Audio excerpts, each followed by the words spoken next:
Buenas tardes, compañeros y profe. Hoy mi compañero Daniel y yo les vamos a hablar sobre el aseguramiento de la calidad en diferentes arquitecturas modernas, más específicamente en microservicios y serverless. Primero es importante recordar qué es una arquitectura de microservicios. Es básicamente una aplicación compuesta por pequeños servicios independientes, débilmente acoplados y que se comunican a través de APIs bien definidas, como lo podemos ver en el diagrama de la izquierda. Tenemos que hay tres microservicios o servicios, el A, el B y el C. Cada uno de ellos consta de su respectiva base de datos y uno de los principales factores a usar esta arquitectura es que es fácil de desacoplar. Entonces esto quiere decir que podemos implementar microservicios nuevos sin la necesidad de afectar a los ya existentes, y también si un microservicio falla, no necesariamente tiene que caerse otro microservicio o la aplicación completa, como si pasaría en una arquitectura de monolito, por ejemplo. Entonces, estos microservicios se comunican mediante APIs y es básicamente eso. A la derecha tenemos las características, que ya mencioné algunas. Servicio se actualiza y se despliega sin afectar al resto, es despliegue independiente, persistencia políglota. Cada servicio posee y gestiona su propia base de datos, organización por dominio, alineados a capacidades empresariales específicas, y la resiliencia, que es el fallo aislado de un componente, no derriba todo el sistema, como lo mencioné anteriormente. Entonces, esto es una arquitectura de microservicios así, muy por encimita. Por otro lado, tenemos la arquitectura serverless, que diga serverless no implica necesariamente que no hay servidor, porque siempre tiene que haber un servidor, sino es básicamente que delegamos esa tarea de alojar servidores a un tercero. ¿Cuál sería el tercero? Google, Microsoft o Amazon o Google Cloud, Azure o AWS, respectivamente. Es una arquitectura muy sólida en el tema de escalabilidad, ya que puede pasar de 0 a 100 la aplicación en cuestión de nada, porque la compañía proveedora se encarga de encender y apagar servidores conforme se va requiriendo en la aplicación. También nos ahorramos el dolor de cabeza de pensar en infraestructuras, qué recursos, cuántos servidores necesitamos construir, digamos, no construir, pero sino montar nosotros a nivel local en caso de tenerlos nosotros, o configurar un servidor de otro proveedor, pero igualmente en la nube, pero nosotros desde cero, digamos, y encargarnos de la escalabilidad. Entonces eso es una de las cosas más buenas que tiene esta arquitectura. Y por otro lado, que nosotros simplemente pagamos por lo que usamos, no se paga una mensualidad, no se paga anualidad, y simplemente usamos X porcentaje por mes o por año y se paga ese X porcentaje. Y es una arquitectura impulsada por eventos. Las funciones reaccionan de manera asíncrona. Ok, ahora sí, entrando en materia como tal de la presentación, es básicamente podemos observar el cubito de la izquierda, o lo que tiene como título el pasado. Con el pasado no se refiere como tal al pasado, pero sí como a las arquitecturas de monolito, que es, veámoslo como ese cubito. Entonces, esas arquitecturas tienen todo ahí concentrado ahí adentro. Entonces, simplemente se genera las pruebas unitarias, se generan las pruebas de implementación, se genera todo ahí adentro y es más sencillo. ¿Qué pasa cuando ese cubito se desmenuza por partes? Que es cuando entra el microservicio o el server, es cuando delegamos una parte que vendría siendo los servidores a proveedores externos. Entonces ahí es donde se empieza a complicar todo y la complejidad se va a las nubes prácticamente. Entonces ya no es solamente probar esa aplicación o ese cubito, sino que se tiene que probar todo el ecosistema y probar, por ejemplo, en el caso del serverless, temas de latencias de servidores o cosas así, fallos de red que vendrían siendo nuevos puntos de falla. Y tenemos también límites como contratos. Las pruebas deben enfocarse en las fronteras, APIs y colas básicamente, y las dependencias en la nube, que son componentes difíciles de simular localmente, con un buen nivel de precisión. Por otro lado, tenemos el estado del arte o las tendencias actuales en el QA, que vendrían siendo, por un lado, el contract testing, que es la validación de interfaces entre consumidores y proveedores sin levantar entornos complejos de extremo a extremo.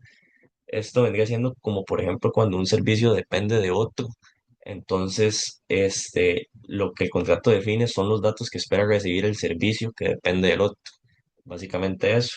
Luego tenemos pruebas en la nube, que es la transición hacia pruebas directamente en recursos efímeros y reales, eliminando emuladores imperfectos. Esto es cuando utilizamos un ambiente de nube o de servidor, en el caso de los serverless, lo utilizamos para probar, hacemos como un ambiente de QA en la nube, no a nivel local. Entonces probamos todo eso y podemos ejecutar pruebas como por ejemplo de carga masiva y diferentes cosas que se utilizarían a nivel servidor para probarlo y se realiza de manera idéntica al servidor de producción.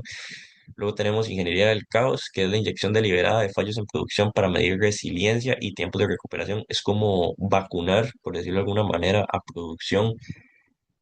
Una de las cosas que se pueden hacer o de las vacunas, por decirlo de alguna manera, es, por ejemplo, apagar una función serverless, saturar la base de datos, saber cómo funciona, simular un problema de red en caso de que haya algún problema tanto en el lado del servidor como en el lado de nosotros.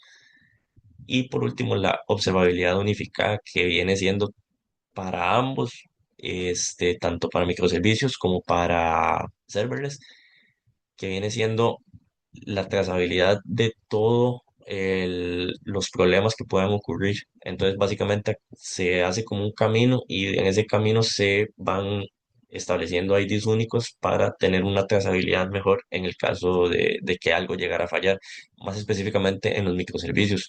Porque como todo es desacoplado, entonces se necesita tener trazabilidad, ya que no todo el código está en un solo servicio, como lo vendría siendo en un monolito. Entonces, básicamente de eso trata la observabilidad unificada. A continuación le doy el pase a mi compañero Daniel para que continúe con la presentación.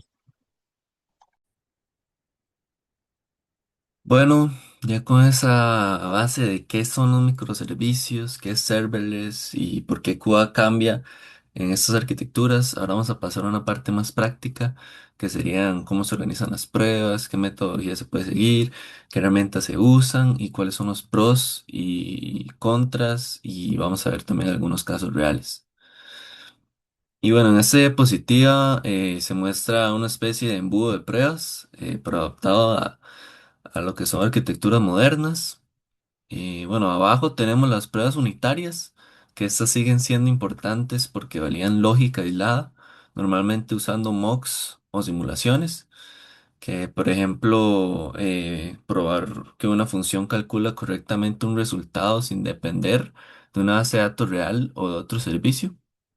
Luego vienen los contract test, que son muy importantes en sistemas distribuidos, ya que estos garantizan que dos servicios se entiendan correctamente.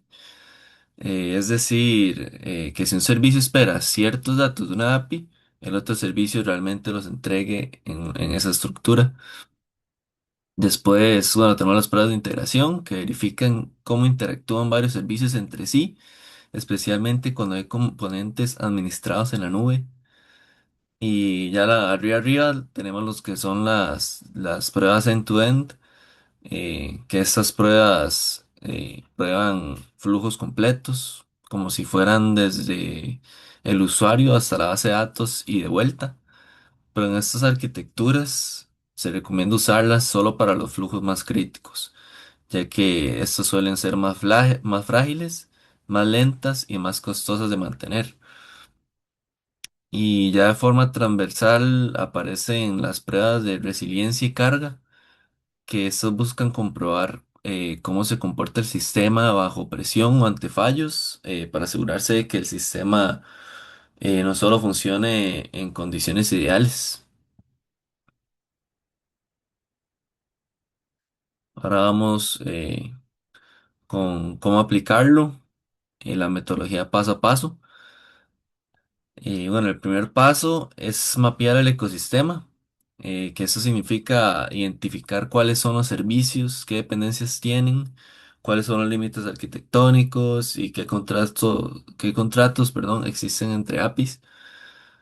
En sistemas distribuidos, si no entendemos cómo se conectan las partes, obviamente va a ser muy complicado probar bien. Entonces, bueno, para el segundo paso tenemos priorizar las pruebas en la nube. Esto se debe a que muchos errores aparecen solo cuando usamos infraestructura real o muy parecida a la real. Eh, y bueno, los emuladores locales ayudan, pero no siempre representan exactamente el comportamiento de la nube. El tercer paso es tratar los límites como contratos. Aquí la idea es no asumir que los servicios se van a comunicar bien, sino definir claramente qué espera cada servicio y probar esos acuerdos. Y bueno, esto es especialmente importante en flujos asíncronos, donde puede haber esperas, reintentos o polling.